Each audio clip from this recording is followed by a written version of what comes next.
अस्सलामु अलैकुम वरहमतुल्लाहि वबरकातुहू। नाज़रीन मोहतरम, मैं हाफिज़ मान रिज़वी आपकी खिदमत में एक नए वीडियो के साथ हाजिर हूँ। सबसे पहले तो आपको ये बताता चला जाऊँ, ये रोज़ टीवी वाले ये भी हमारे भाई हैं और तहरीक की अपडेट देते हैं और बहुत अच्छे भाई हैं। आप इनको चैनल भी सब्सक्राइब कर सकते हैं। नीचे डिस्क्रिप्शन में मैं इनका लिंक भी आपको दूँगा। तो आपको मैंने अपनी पहली वीडियो में बताया था कि आपको एक अहम खबर से आगाह करना है। नाज़रीन मोहतरम, बहुत सारी खबरें आपने भी सुनी होंगी और मेरे देखने में भी आई हैं, क्योंकि यहाँ पर जो है ना वो नेट का बहुत ही ज़्यादा मसला है। ये बस आप समझ लें कि अल्लाह ताला की तरफ से ही कोई सबब बन गया कि जो आप तक अपडेट जो है वो पहुँच रही है। बहुत मुश्किल से आज जो है ना वो गया हूँ और खैर मौका मिल गया अपडेट देने का कि हम अब यहाँ पर मौजूद हैं। हुकूमत ने हमसे 2 दिन का टाइम लिया, ठीक है, ये आप भी बात जानते हैं। और यहाँ पर जो मेन बात है ना, अब हुकूमत एक तरफ हमसे टाइम ले रही है और दूसरी तरफ जनाब जो है ना वो कंटेनर रास्ते में लगा रही है।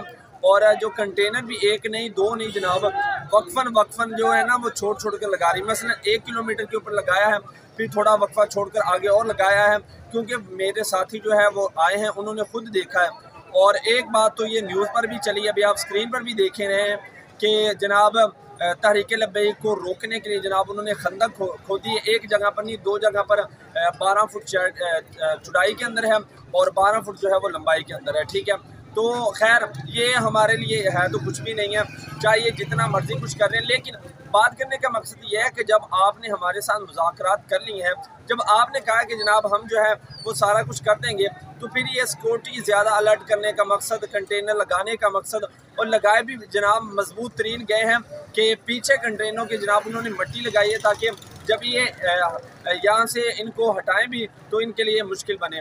तो खैर अगर इन्होंने कोई इस तरह की तो हमारी मरकज़ शूरा ने जो है वो यहाँ पर पहले ही ऐलान कर दिया है पीर सरवर शाह साहब ने कि हम जो है ना इंशाल्लाह फिर रुकेंगे नहीं, फिर फैज़ाबाद जाकर ही हम दम लेंगे। अभी हम धरने पर मौजूद हैं और कैमरा मैन आपको दिखाता है, ये इनको दिखाएं। ये हमारे यहाँ पर लगे हुए हैं कैंप समझ लें, खैमे समझ लें, ये यहाँ पर लगे हुए हैं और अब हमने यहाँ पर ही रहना है। ये मुरीद के का जो मेन एरिया है, सिटी एरिया, उसके अंदर ही है और फिलहाल हमारा जो है ना यहाँ पर ही हमने रुकना है। और कल मंगल की शाम तक जो है वो हुकूमत के पास टाइम है। अगर वो मुआहदा पूरा कर देती है तो हमारे कायदीन ने कहा कि हम यहाँ से दुआ करके जो है वो वापस चले जाते हैं। और हमारे 2 टोक जो है वो सिंपल से मुआहदे हैं कि फ्रांस के सफीर को उनकारो, कैद को रिहा करो और बेकसूर जो आलम दीन आपने गिरफ्तार किए हुए हैं आप उनको रिहा करो। नाज़रीन मोहतरम, इंशाल्लाह आपको तस्दीक शुदा अपडेट जो है वो मिलती रहेंगी। मुझे काफ़ी दोस्तों ने मुझ तक पैगाम भी पहुंचाया कि मीडिया ये खबर फैला रहा है, तो बहुत हैरान होने वाली बात है कि बहुत ही झूठी बातें, और मैं खुद जनाब वो देखे हैं तो बहुत ज़्यादा प्रोपोगंडा किया जा रहा है। लेकिन खैर इनके प्रोपोगंडा से कुछ होगा नहीं, इंशाल्लाह हक़ की फतह होगी और इंशाल्लाह नई अपडेट जो है वो आपको मिलती रहेंगी। लब्बैक लब्बैक लब्बैक या रसूलल्लाह, ताजदार ख़त्म नबूवत, जिंदाबाद जिंदाबाद जिंदाबाद।